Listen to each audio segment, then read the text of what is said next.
In this episode of Multifamily Talks, I'm joined by Mitch Moody, Senior Product Manager of RealPage Screening, where we talk all things fraud. RealPage recently conducted a survey of operators specifically around the dangers and applications of fraud in the marketplace that's available on realpage.com. We actually got into some of the details and spent a lot of time around why is it such an issue, how has it evolved, and what can operators do about it? It was a great conversation about an issue that is number one on people's minds in multifamily. I hope you enjoy the conversation. Let's get to the show. All right, Mitch, well, I appreciate you joining me here. The topic we're going to cover today is pretty much what everyone in this industry is talking about right now. You've got to be the most popular person running around RealPage right now, being the one who's like, Mr. It feels Fraud. that way. Yeah, this is definitely the biggest problem. So let's start with kind of what you do here at RealPage briefly, and then how you got kind of excited about trying to mitigate and handle what is the number one topic in multifamily right now, which is fraud. So I'm the senior director of product management over our screening add-on products. And when I inherited this, it was an identity verification solution. And we were bringing to market an income verification solution. And that's where this whole journey started last year. I talking to customers, just trying to understand what's going on with the product suite that we had, and obviously interviewing a lot of customers, talking about this income verification product we were bringing to market. And that's when this whole thing blew up. That this is a big problem. Yeah, we were actually just talking about that off air, and I kind of want to go there to start with, because there's all of this is, we're going to unpack the residents or the operator survey that we did around fraud in the industry. And for anyone who's listening, you can get the full white paper, but we're going to kind of unpack that a little bit. And one of the stats that jumped off the page to me because of the timing of it was that in 2024, already we've seen a 40% increase over 2023. And then you were sharing some of the stats around what was going on in 2023 and best.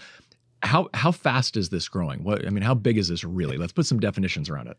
Yeah. So honestly, there's lots of different stats that are being thrown around. And I think this is the problem is this is really hard to measure. Yeah. It's a complex issue, but from the years past, we saw, the year before that, it was, from everything I've seen, like a 70% increase. And before that, it was a 50% increase. So quite honestly, since the pandemic started, I think this is 2 to 3x problem.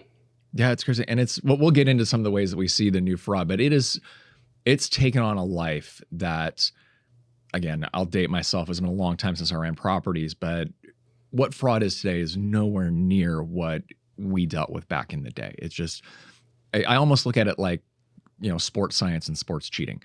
Like, there's only so much testing you can do, but there's some chemist out there who's figuring out a new way to redo it. So I guess, how do you think about trying to stay ahead of that mad chemist that's out there trying to figure out the next way? Yeah. And I think it's a compounding issue, right? There's a million different variables going on, and we've rapidly increased, our touchless experience in the multifamily industry. We were just really trying to push, this online lease capability and letting people self-tour and, have this increase in a touchless world. And now when the pandemic hit, that just poured gas on the fire, right. And it went 0 to 60, and it created all kinds of opportunity for crime, unfortunately. And so there's lots of attack vectors. And so we're constantly looking at that full attack surface and trying to, go back and look at, all the different ways that fraudsters can exploit us and figure out where's the best place to stop and punch and really patch up those gaps so that we can prevent this from even getting on the books. And that's the biggest thing that we want to push is, this really has to be solved for at the application level, because after a fraudster moves in, that's when you've already incurred the cost. Yeah. And we're definitely going to talk about how groups can address that, both from a people perspective and a technology perspective.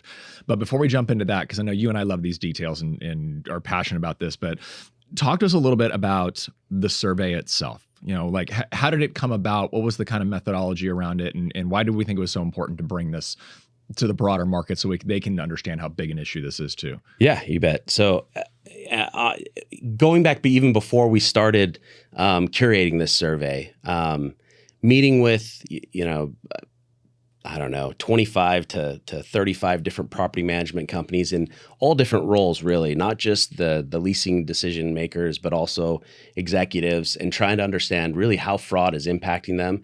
And it was all over the board. And there were some operators that really understood the problem and were really thirsty for a better solution. And then there were some that really didn't understand the problem at all. And so I think, for the most part, the operators, they all were feeling the pain of fraud and really understood that. But there was this breaking connection between the on-site teams and oftentimes the executive teams, where they were looking at this as, a P&L item and a loss of rent. And they understood, we've got an eviction issue, we've got an abandoned lease issue.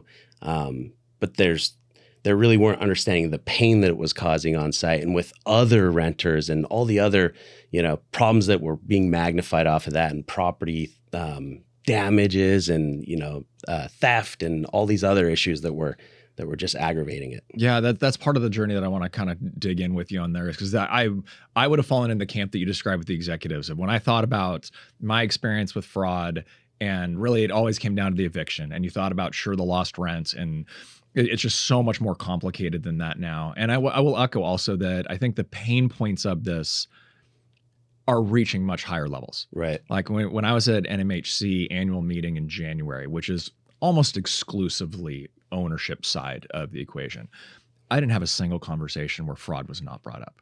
Owners are talking about this now, not just the operators. I think that pain has made its way up. So again, let's talk a little bit about the survey though. What do we actually do? And again, just going back to, when we started thinking that we wanted to put this out, that really came from a place that there was a few studies that had been done, but really nothing of any magnitude, or that really produced actionable insights. Like you said, everyone understands fraud's happening. I think, at least to a certain extent, across all levels of the property management companies, everyone understands fraud's an issue. So we didn't want to, just put out another survey that said, hey, fraud's an issue. We really wanted to try to dive in and hopefully articulate, how is that actually impacting you, and what does that look like, and what's the full weight of that impact? And again, going back to those interviews, it was really hard to get numbers back from anybody, right? And they were all over the board, and there was a lot of assumptions and guesses. And so when we started curating this survey, obviously we wanted to have actionable data. We really wanted it to be quantitative, but we knew we had to ask some qualitative questions, because we also didn't want to put out any false data or have people responding with assumptions. And so as we go through the questions, that's why you'll see, some of these are really, they really are quantifying qualitative data. Yeah. But that's really where we're at, because that's one of the findings that we had, is we really need to start measuring this as an industry. And we really haven't done a good job of that just yet. I agree. And when I read the study, both the initial study itself and then the white paper that we put out there, one of the things that was surprising to me, and also not surprising, was, we don't have any data around how rampant is fraud. And my first reaction to that finding was, sure we do. It's called bad debt, honestly. But then again, I'm going right back to camp one that we talked about, that it's just that financial impact. Right. As we start to delve into some of these numbers and the different types of fraud and where it actually happens and how prevalent it is, I think, to your point, I think that's where the opportunity for the industry is, to really start identifying this, is, okay, what are those different types? One of the things I also liked about this study, and maybe you can talk about how we were a little bit, selected who to talk to. Mm-hmm. There are a couple things I really liked about it. Number one was, it wasn't a bunch of the big boys that were out there. Like, 80% of the respondents that we had in there were operating 20,000 units or less. Right. So it wasn't just that. And then the other one, and then you can kind of talk a little about it as well, as the two approaches to application screening. Is it a centralized approach, or is it a decentralized approach? And that was almost 50-50 between those two. Yeah. So, and that was by design. We actually really wanted to get good coverage across, the entire market, and not just our top 25, and not just, our smaller Yeah, operators yeah. either, right? So I think we did a good job of really equally representation across and the markets. We purposely chose which markets we wanted to target to make sure that we had a really good healthy mix there as well. And then the centralized and decentralized, right? That was a big buzz not last year, and I think there's still a lot of operators that understand that there's some values to centralization, and so we wanted to make sure that we equally got representation to see if there was a big variance here between our centralized and our decentralized operators. And I think we did. I think it definitely shows that our centralized operators, they do have a better idea of what's going on, because they have that more holistic picture. And I think there's a lot of opportunities for benefit if you're actually running a centralized leasing decision process. Yeah, towards the end, I want to talk about that because there are some really interesting stats that the perception of those that have centralized these operations versus those that are decentralized really meaning that the decisions are still being made on site by the site teams. There are some interesting contrast between those two approaches on that. But talking about we've talked about these survey respondents, we've talked about the company, who are we actually talking to? Like where in the organizations were these folks sitting? So these are all people who made leasing decisions. So the majority of them were property managers. For those centralized property management companies, the title changes, but Sure. They're the person who makes those leasing decisions for either a region or sometimes the whole portfolio. Okay, so really the front lines of seeing the fraud in place. So, and it was interesting when we asked those groups. I don't remember if you remember the number or not. I've got it in front of you if you don't. Do you remember how many of the respondents actually cited that fraud was the number one priority for their organization? It was over 95%. It's like 97%. Yeah. So I mean, it is super, super top of mind.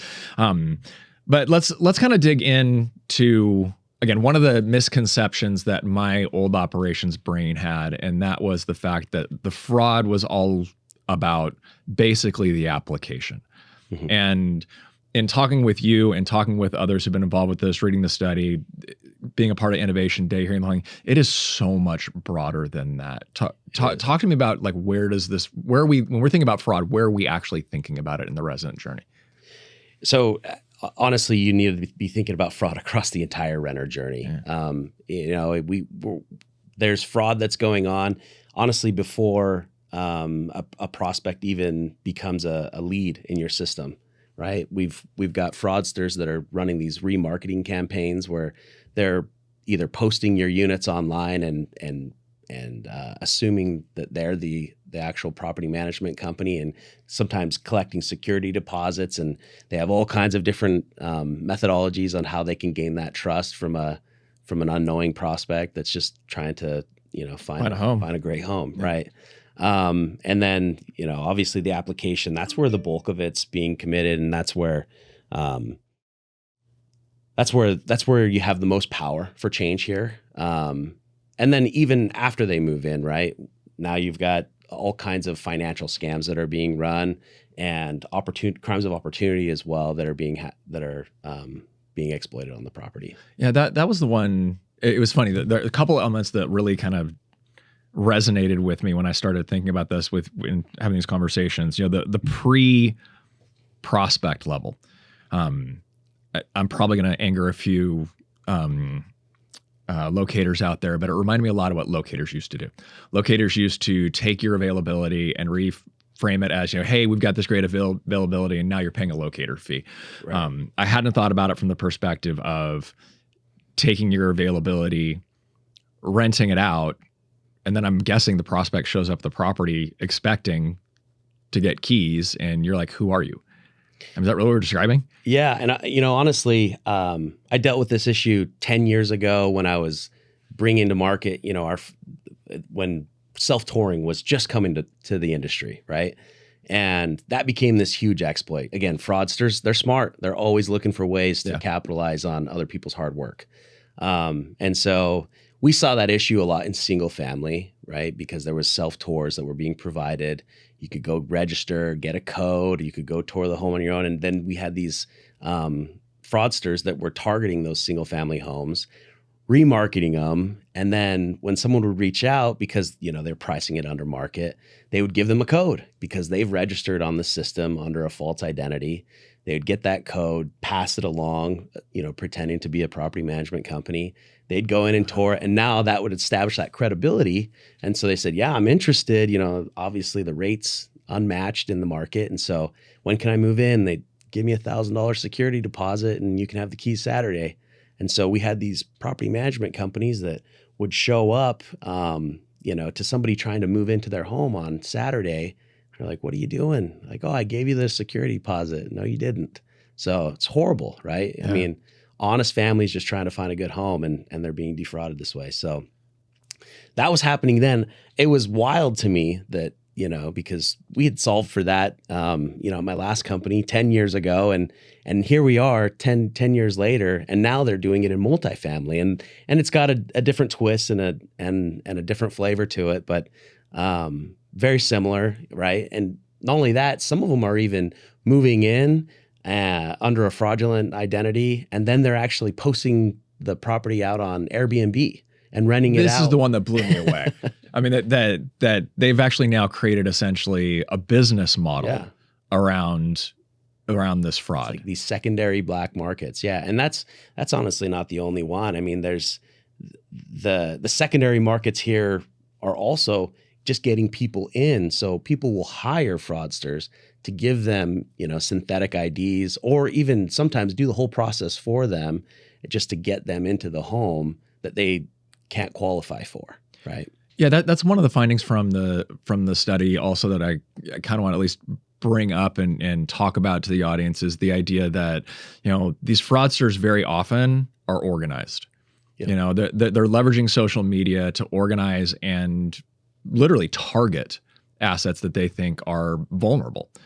So talk a little bit about how we saw that, how people are experiencing it from the relative point of the survey. And I was a little afraid of using the term organized crime because, and this just might be my own bias because I immediately start thinking of the mob or the cartel or something, right? And there could be some of that going on too, but most of this is actually leveraging modern technologies, right, with social media and social networks, and in some cases, open sourcing these exploits and the processes and the technology that people need to get around these systems that are in place, or these safeguards that property management companies have put out there. And that's really where the organization layer is coming in. But there's also these secondary businesses that are being formed where they're not open sourcing that information, but they're having people pay them for that information so that they can give them the either the tools or the information they need to skirt around these systems. Yeah, I mean, I saw one, and I'm definitely not using their name on the podcast, but I saw one where it's basically, hey, we'll do all the work for you. Yeah, give us X amount of hundreds of dollars, and then you can show up and pick up the keys. And honestly, some of these are so blatant, and it's crazy to me, where they're credit repair companies, right? And they're selling CPN numbers. They don't specifically say, go use this in lieu of a social security number, but it's pretty clear the way they're marketing it and selling these things. That's exactly what they're selling, right? So you threw out CPN number on there. Not all of our listeners are going to understand what that is. So give us a little description of what a CPN number and why that matters. A credit privacy number. And this can get pretty deep, but a credit privacy number was created by these credit repair companies. And they advertise it and market it as a way to shield your credit privacy. The fact is, the FTC has said it's illegal to use in lieu of a social security number for credit purposes. So it doesn't make sense. They're illegal. Right. Simple, short answer is they're illegal. But people are putting them into all kinds of forms, not just in prop tech, but in other credit underwriting adjacent markets to apply for a credit card or a home loan or an auto loan. And so these CPN numbers are popping up all over the place, and it's tough to determine if it's a real social security number or not, because a lot of them actually have credit trade lines. So when you run them through a credit score, they'll actually return a credit score in some cases. With account activity and everything else. And this is the crazy thing. I mean, it's actually not that hard to go establish credit under a false identity. And I don't think we'll go into how to do that. Definitely, we're not going to give instructions. No, but it's actually a little bit more simple than you would think it is. And that information's out there. It's available for people. And so you really need a really good, sophisticated tool that covers multiple attack vectors to be able to stop those kind of exploits. Okay, so you've mentioned the multiple attack vectors, which kind of brings us into a point on the survey where we really started to dive in again with real quantitative data and qualitative data as to the types of fraud that we're actually seeing. So can you kind of walk us through the types of fraud and maybe how prevalent we see that out there? Yeah, so there's really three types of fraud: first party, second party, and third party fraud. So first party fraud, an example of first party fraud is where somebody gives false information with their actual identity, right, to gain access to something that they're actually not qualified for. So a good example of first party fraud would be a fake pay stub, right? Altering their pay stub or information like that. I make $100,000 a year versus right. You actually make $15,000. Second party fraud would be I stole your identity and I'm going to use your identity to go lease an apartment. Which unfortunately happened to the CEO of Camden. Wow. Yeah, actually, CEO of Camden got his identity stolen, and actually they tried to apply for an apartment. Not a Camden apartment, but yeah, they actually brought that up on an earnings call. Yeah. So, and that's still happening. The third would be third-party fraud is synthetic IDs, right? And that's where you're actually using false information or a combination of you're creating an identity, and that's the most prevalent right now is that third-party fraud. Oh, really? So the most prevalent is the one that's really completely creating a new personality and going out and getting all the documents. I'm assuming getting the documents to support that personality. We're still seeing a mix of first and second-party fraud. That definitely is still happening, but this is the number one exploit is creating these synthetic or Frankenstein IDs. So I'm almost afraid to ask this because like back in, and gonna really date myself, back in the day when I had the opportunity to use a fake ID. Not that I ever used a fake ID, Mom. We would literally take chalk and put the chalk over the top of the ID and pencil in the new birth date. Like right. That's how far back I go. How difficult is it for fraudsters to be able to get these synthetic documents, whether it's faking the first data or third party? And I remember how expensive those fake IDs used to be as well. Yeah, absolutely. They're cheap now. And, you do a Google search and, going back to our innovation day, probably don't do that because you'll probably end up on a watch list. But if you do a Google search for, a fake ID, there's a whole host of reputable websites that will sell you a fake ID next day. And they'll put your image on there. The barcodes will actually match the data that's on the front of them, right? That magnetic strip will actually scan and produce the data that's on the front. So these are pretty authentic looking IDs. And by the way, we use reputable in air quotes for those that are just listening. Yeah. I just want to be able to should have mentioned that. Yeah. So, and yeah, they're widely available. I'm sure that those are getting shut down daily, but it's how easy is it to spin up another, domain that's housed outside of the US. So it's just a website, right? Yeah. So you actually mentioned Innovation Day, which is, for our listeners, it was a webcast we did here at RealPage, kind of highlighting some of the ways we're helping people combat that. And you can always go to realpage.com/websites to be able to, or website/webcast to be able to see that. But there's a question that came up in that one that we didn't answer that you're like, oh, I wish you would have asked me that. And that question really was, what is law enforcement doing around trying to enforce some of these laws? Are they going after these groups? Are that, since you didn't get the chance to answer it then, I'm going to ask you to kind of answer it now. Yeah. What are the tools law enforcement actually has to be able to even go after this? Quite honestly, as a law enforcement officer in most jurisdiction, there's nothing they can do, right? So we go up to the level of who actually combats fraud is the FBI, right? Yeah. And just last year alone, I've cited many different articles, but it's between 25 and 75% is the increase of reported fraud or electronic crime to the FBI last year. So they've had that kind of an increase year over year.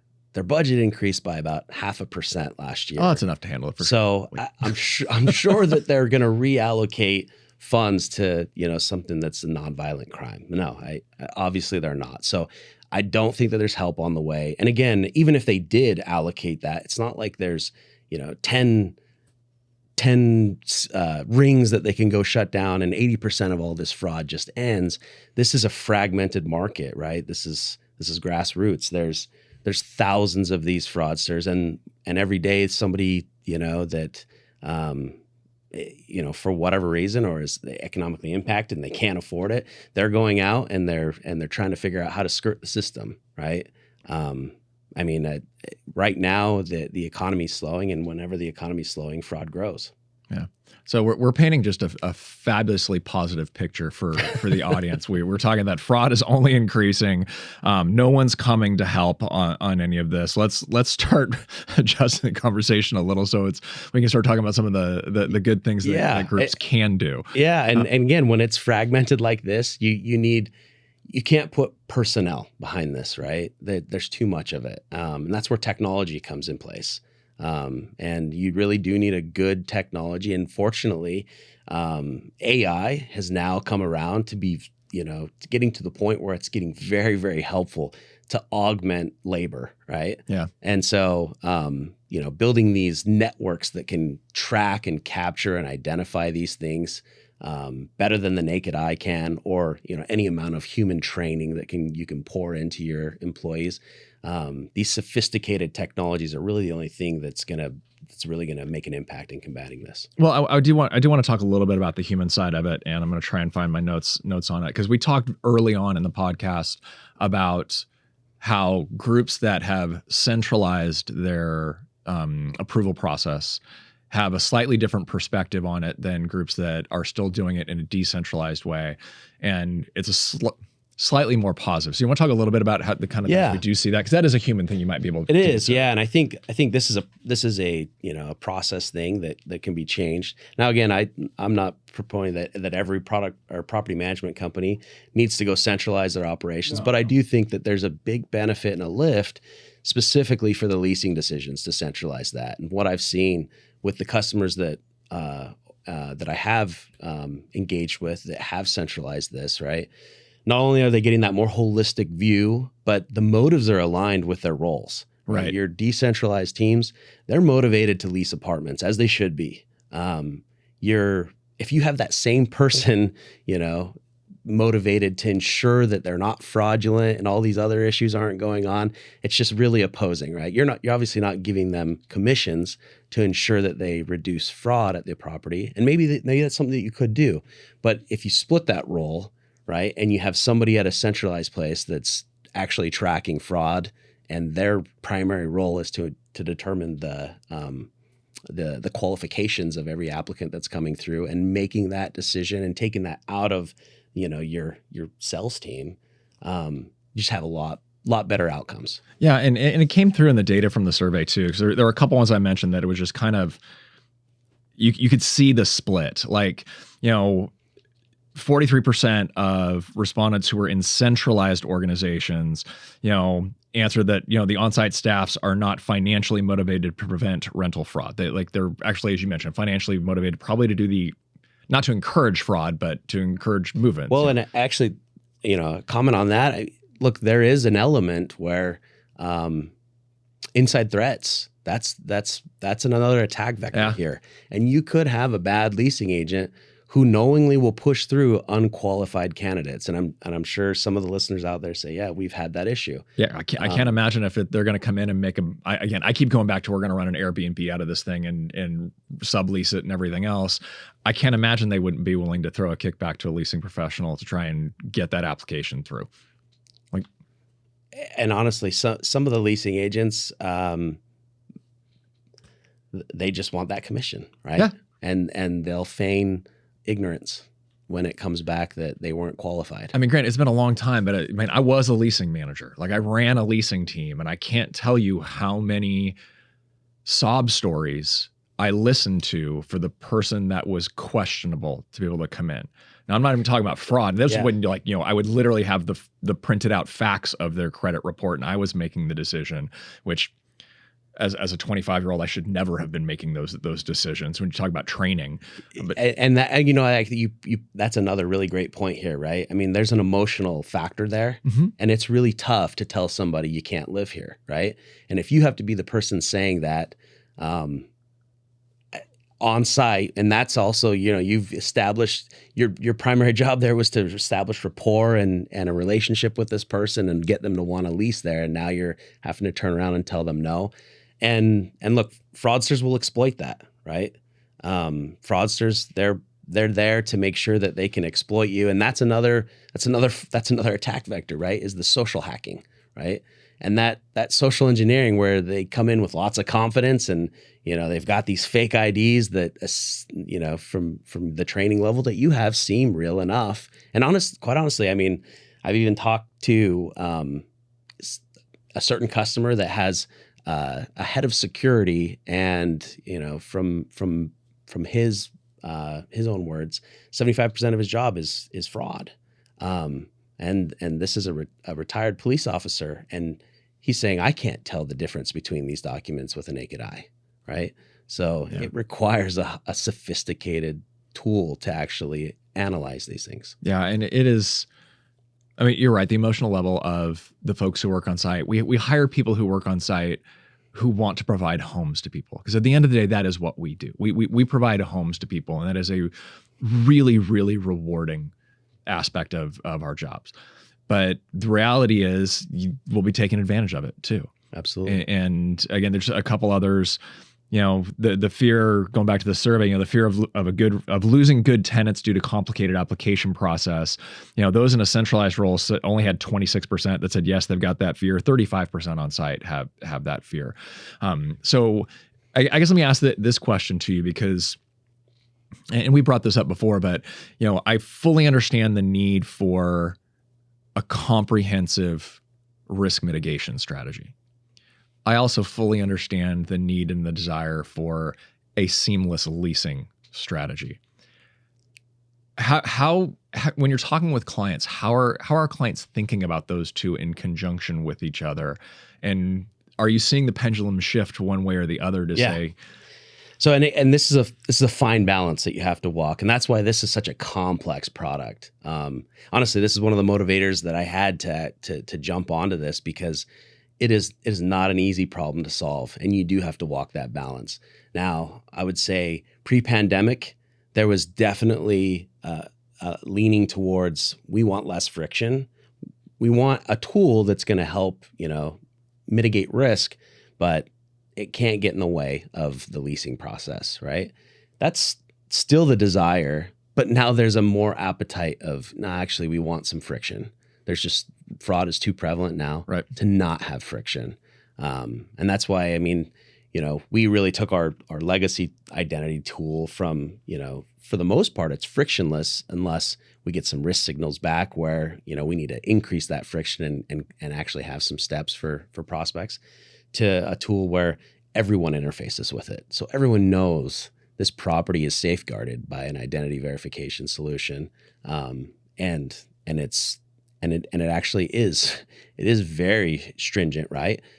But for the actual prospects flow or the consumer experience, it's really effortless. And that was the fine balance that we had to strike there. So let's talk about that from the consumer perspective, because I think this is the meat of what we should be delivering is where in, and we talked about this throughout the entire renter journey that fraud exists. Where should we be putting those safeguards, and what is kind of the cutting edge technology that's available today to be able to put those safeguards at those times?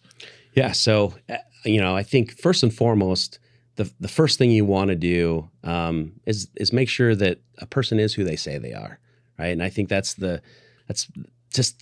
crazy that we have to make sure they are who they say they are. Yeah, it is, but you're absolutely right. We do. But that is first and foremost. And so an identity verification solution should be front and center in your application process.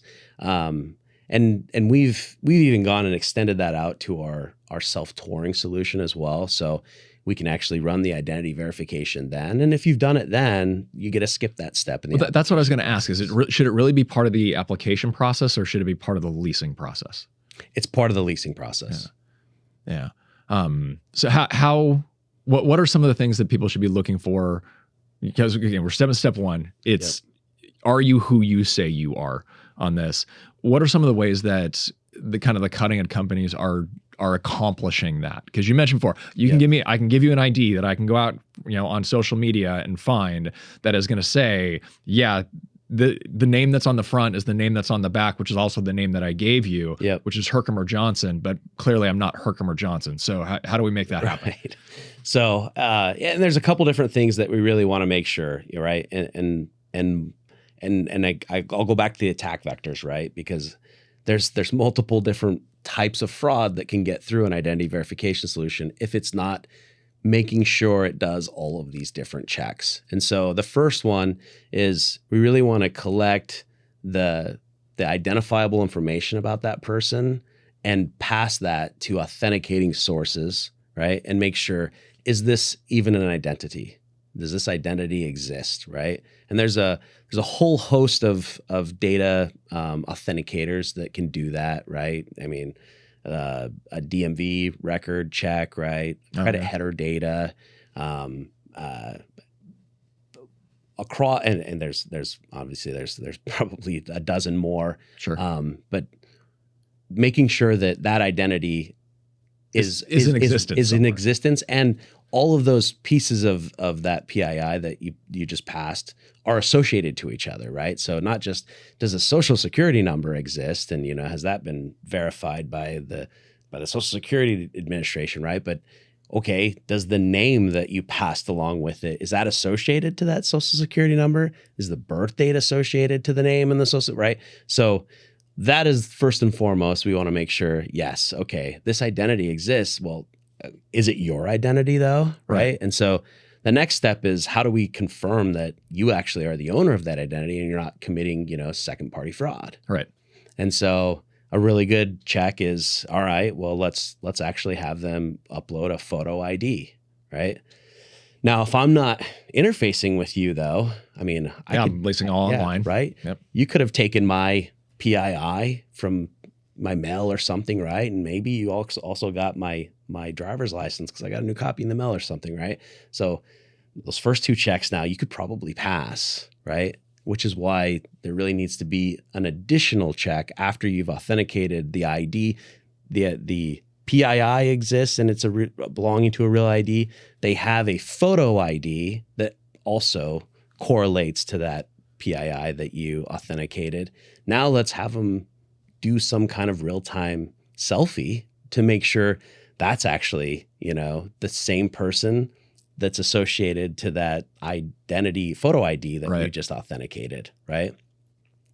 So doing all of that, and there's a whole host of other checks that our solution also provides that ensures that we're really tying it back to a real person.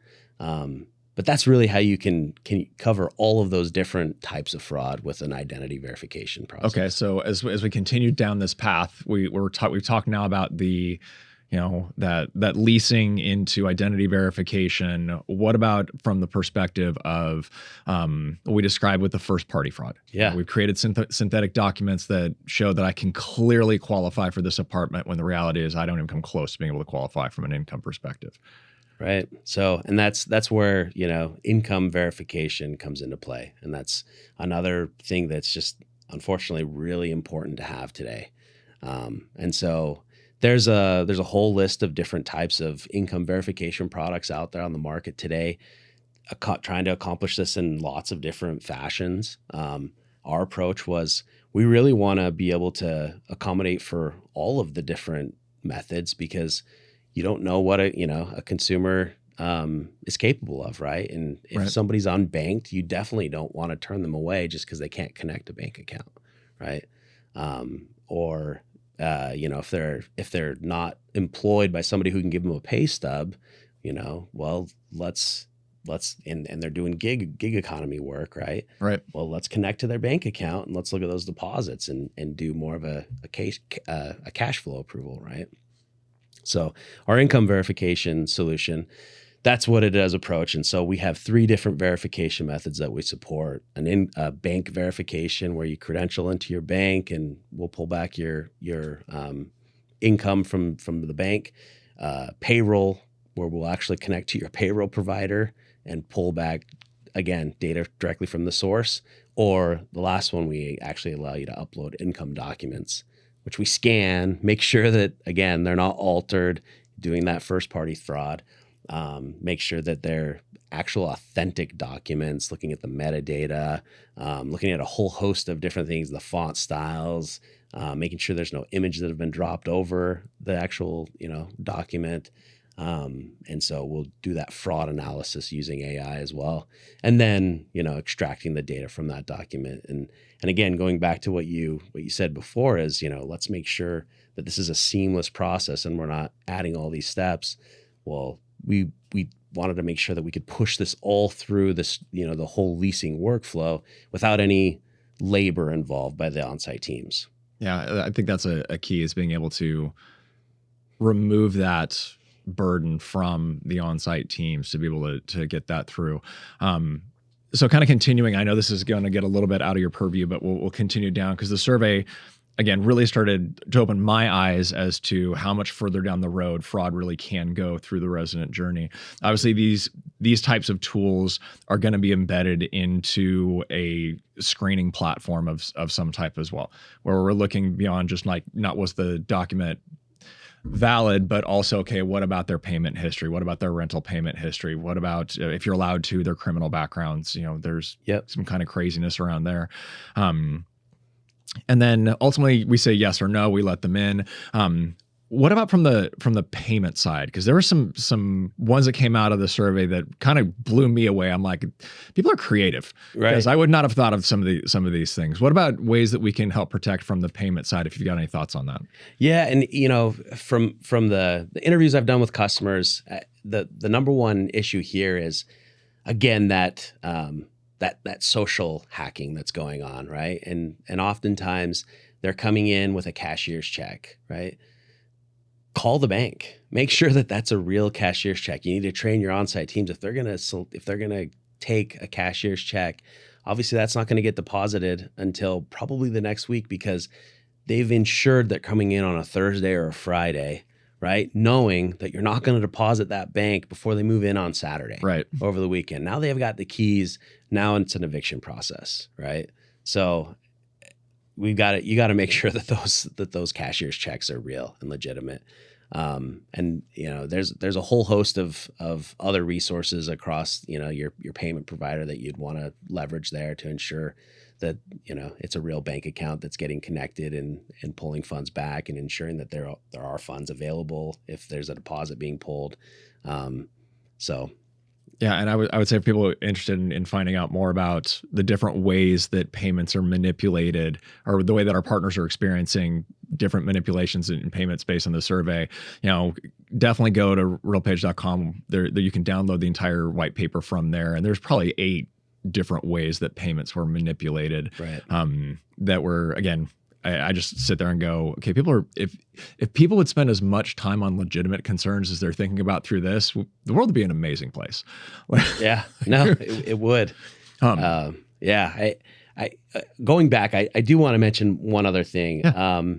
And that's, from the survey data, about 75% of respondents were not deploying this across their full portfolio, right? So we had a mix of respondents that were just doing this in either high fraud areas that they've deemed are more vulnerable, or because it was owner mandated to actually run a sophisticated screening solution across all these different pieces of technology. I think the one thing that everybody needs to understand is, post-pandemic, people have shifted around, right? The metro areas, that used to be like, if you threw up these safeguards in your metro areas, you were probably pretty good in your flyover states, and there wasn't a whole lot of crime being happening there. We're now seeing that, that's shifting, and it's really everywhere. Yeah. And so, Idaho is a state that's actually has a ton of fraud that's popping up now, where they really have not seen a whole lot of fraud the last 20 years. And so, you really need to take more of a holistic approach with this to make sure that you're safeguarded. Because as more and more properties start putting up these safeguards, naturally, these fraudsters, they're going to navigate to the path of least resistance. And you definitely don't want your properties to be the ones that don't have a solution in that area that start getting inundated with all this fraud. Yeah, and again, it gets back to as I looked at it, assets being targeted. Like again, that's why I would call it coordinated, not organized, in crime. That they are, being able to go on social media accounts and blog spaces and those types of things to be able to have ongoing conversations with each other. And there are threads out there that are specifically having conversations around, hey, here's how you get around this type of not necessarily this type of protection, but different protections that are out there. Right. And you're right, that 75% was one of the numbers. I'm glad you brought it up. That again, it's one of those things that I think from a people perspective, we can kind of fight this. And that people perspective is, yeah, we're going to make the decision to deploy these types of deterrents across our portfolio. Right. You don't want to be the one guy out there, or even one of the guys out there who doesn't have it. Well, and I on that thread, I think that it's tough to talk about these things because it's, you're putting yourself in a vulnerable position saying, yeah, we're dealing with a lot of fraud, right? Nobody wants to publicly announce that kind of thing, right? And so, but I do think that the conversations need to be had as an industry. And this is something that we do need to band together and share information on how we can get better at this as an industry. Because I can tell you the fraudsters are talking. They're sharing information openly on how to exploit all these systems. And this is going to be constantly a moving target, right? These processes that we're putting out, we're going to have to continue to enrich on them, or the products that we're putting out. We're going to have to continually enrich these products, make them smarter and adapt them. We're going to have to constantly adjust and tweak our processes to offset these things. Because I can tell you the fraudsters, they're not going to stop adapting, right? Right. I mean, again, I keep bringing this back to basically steroids in sports because they're always going to have the edge. Yeah. Because they're going to find the new way that we haven't started thinking about yet, and you can't test for. And again, I'm using the sports analogy on that, but yeah, it's constantly thinking and staying ahead, and innovating is the only way. And I love the fact you say communicating about it. It's interesting. And maybe it's because they're always one-on-one conversations, or one organization versus with one other organization. Fraud is literally coming up in every conversation that I have with owners and operators. It is absolutely the number one top of mind thing. And this isn't even my space within multifamily. So if they're willing to talk about it with me, I gotta think we're talking about it together as an industry. And hopefully, to your point, bring some real clarity around this. And I guess let me ask you, we've talked about that nobody's really measuring this outside of, but what are some of the ways that you've been thinking about would be appropriate to measure this? What are some of the KPIs that people should start paying attention to? Yeah, so at the minimum, and I think everybody has the ability to do this today is, let's start tracking what those abandoned and evictions look like. And then there does need to be a little bit of a conversation, but what else has been impacted with those, because obviously most of those are tied to fraudulent activity, right? And so going back and starting to understand, obviously, well, what was the full impact of that, right? Did they end up, 3 days before you had the sheriff come and evict them, leave in the middle of the night and steal all the appliances, right? Well, are we attributing, that theft and that loss of property towards fraud? I mean, to really start benchmarking this and understanding what that looks like. But then in turn, if you're not deploying a solution or a process across your communities, deploy a solution or a process to help combat this and measure the results, right? Tweak what's not working. If that's process or product that needs to be dialed in, then, it's going to take a constant effort until you figure out exactly what's going to work for your properties. Now, with our solution, we'll do that for you, fortunately. And we'll give you the reporting that you need to be able to start benchmarking that and see the improvement in those properties that you were previously having fraudulent activity on. And then I'd be open to process change here, because I think that's the big thing, is to say that, hey, it's got to fit into what we've already been doing. I think that's going to be a wrong answer here. You've got to be open to adapting to make sure that you can stop this fraudulent activity. Yeah, it's interesting. As you were just discussing those, a couple other metrics came to mind in my head that probably aren't direct like you were thinking about with that one, but the operator in me goes, okay, how has it affected my Aura scores, my online reputation? Is it actually getting news out there? Are they affecting the other residents, et cetera? I think that the other KPIs I was thinking of that probably aren't readily available right now is, well, one is Aura score is pretty simple. You can see, is it affecting your online reputation assessment? Right. But long term, I think I'd also put the effort in to see, okay, well, what is my retention ratio of the people around all these people that got in? Like, let's say over the next year, we talked about reputation damage. We talked about, how there could potentially be targeting of additional criminal activity. I guess we didn't talk about it on this one, but we've talked about it before, of, targeting of additional criminal activity around that. And is it affecting my overall retention ratio? So I agree with you. I think the industry needs to start thinking past bad debt and how many evictions did we have, and really look at the overall impact, so we can place kind of the emphasis and the attention on this that they should. Right. So, okay. Well, I appreciate it. And again, we haven't gotten into like every stat from the survey. It's definitely available to anyone who wants to go out and get there, and we're happy to send it out. But I always wrap these conversations up with a couple questions. The first one is just to make sure, number one, is there anything we didn't talk about today, whether it's specific to the survey or fraud or anything else that you really want to make sure that the audience gets a chance to hear before I go to the last question?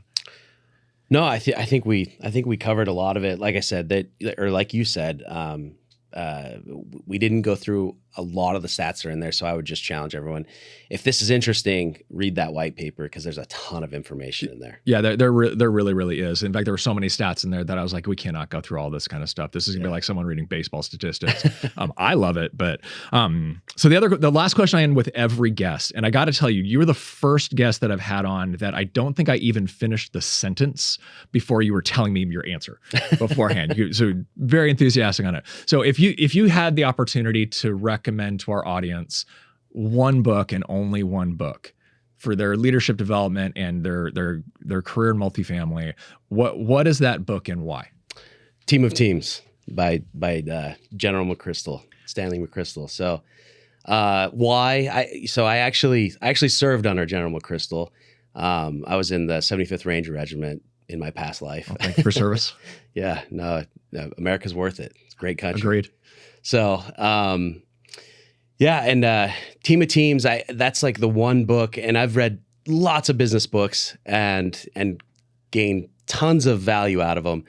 But I think maybe that one resonated with me the most, because that's the one book that articulated, all the parallels between special operations and the business world, and what really drew me to my current career after the military. And honestly, it's so relevant today, I think, especially in this post-COVID world where decentralized teams is, this is kind of the new standard. And so it's a phenomenal book. It'll teach you how to lead distributed teams and how to integrate and iterate and adapt.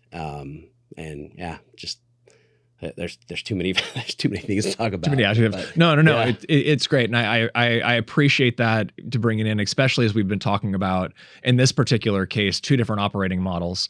One being completely decentralized, another one being centralized, and that is one of the beautiful things that Team of Teams really does bring together. Is how can I bring not only just completely disparate teams together, but teams with disparate hierarchies to them as well, reporting under different structures completely, but still going after a common mission in general. So you're right. It's one of my favorites. So it's a great book. Well, Mitch, I appreciate you being here. Thank you for sharing everything around fraud. And I certainly hope that it's been a benefit to our audience. Appreciate you. Thanks for having me. Absolutely.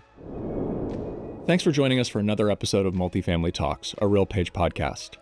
As always, the views expressed are those of the individuals participating and not those of RealPage.